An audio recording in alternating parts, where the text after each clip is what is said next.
जय श्री बालाजी, जय श्री बालाजी भक्तों। आज हम बात करने वाले हैं 2026 के उन दुर्लभ और शक्तिशाली ग्रह परिवर्तनों की जो आपकी साधना, आपकी ऊर्जा और आपकी आध्यात्मिक उन्नति को गहराई से प्रभावित करने वाले हैं।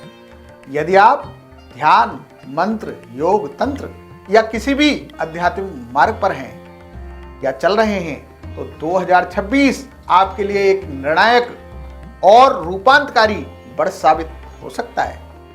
इस वर्ष शनि, बृहस्पति और राहु केतु की बढ़ी हुई चालें एक ऐसी आध्यात्मिक परिस्थिति बना रही है जिसमें चेतना का विस्तार, पुराने कर्मों का उभरना और गहरे स्तर पर जागरण तीनों एक साथ होने की संभावना है। शनि का गोचर आपको अनुशासन, तपस्या, अंतरात्मा की शांति की ओर धकेल देगा। ऐसा समय आएगा जब आप भीड़ से दूर रहकर अपनी साधना को और गहराई देना चाहोगे। कई पुरानी कमजोरियां और भय सतह पर आएंगे, लेकिन इसी प्रक्रिया के साथ कर्म बंधनों के टूटने की शुरुआत भी होगी। यह वर्ष ध्यान में गहरा स्थिर तत्व, मंत्रों की बढ़ी हुई शक्ति और आत्मिक ज्ञान की सहज प्राप्ति का समय बन सकता है। ऐसा महसूस होगा जैसे भीतर से कोई मार्गदर्शन दे रहा हो, जैसे कोई अदृश्य गुरु आपको हाथ पकड़कर आपको सही रास्ता दिखा रहा हो। लेकिन इसी के साथ साथ बृहस्पति का विस्तार कभी कभी अहंकार की बढ़ा देता है। बृहस्पति का विस्तार कभी कभी अहंकार भी बढ़ा देता है। इसलिए यह वर्ष आपको विनम्र रहकर आगे बढ़ने की शिक्षा भी देता है। राहु केतु की चालें इस वर्ष को और रहस्यमय बना देंगी। राहु मन में बेचैनी, अचानक विचार, अनजानी उलझने पैदा कर सकता है, जबकि केतु आपको भीतर की मुक्ति, वैराग्य और एक गहन आध्यात्मिक खिंचाव की ओर ले जाएगा। यह वह समय है जब सपनों में संकेत बढ़ सकते हैं, पिछले जन्म के कर्म आपके प्रभाव दिखा सकते हैं और साधकों को अचानक ऊर्जा परिवर्तन का अनुभव भी हो सकता है। मन थोड़ा विचलित अवश्य हो सकता है, लेकिन आत्मा जागने लगेगी। 2026 साधकों के लिए वास्तव में एक ऊर्जा परिवर्तन का वर्ष है।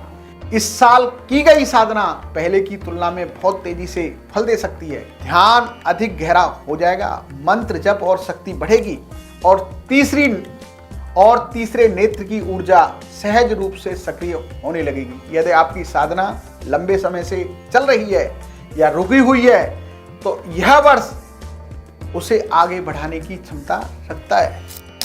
बस एक बात याद रखें, जितना मन शुद्ध होगा उतनी तीव्रता में सिद्धियां प्रकट होंगी।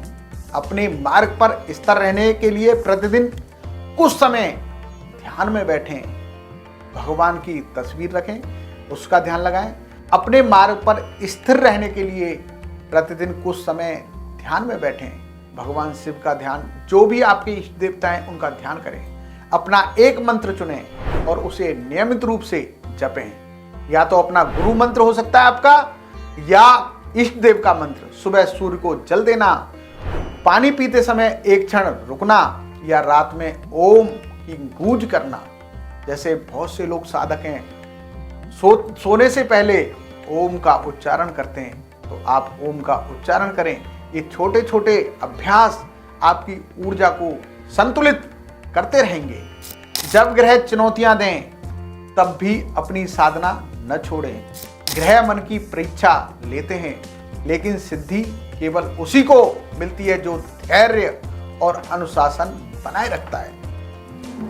आज का विषय यही समाप्त होता है। अगली वीडियो में एक नए ज्ञान और नई ऊर्जा के साथ फिर मिलेंगे। भगवान आपका कल्याण करे। जय श्री राम, जय बजरंगबली, जय बालाजी महाराज, जय बालाजी महाराज।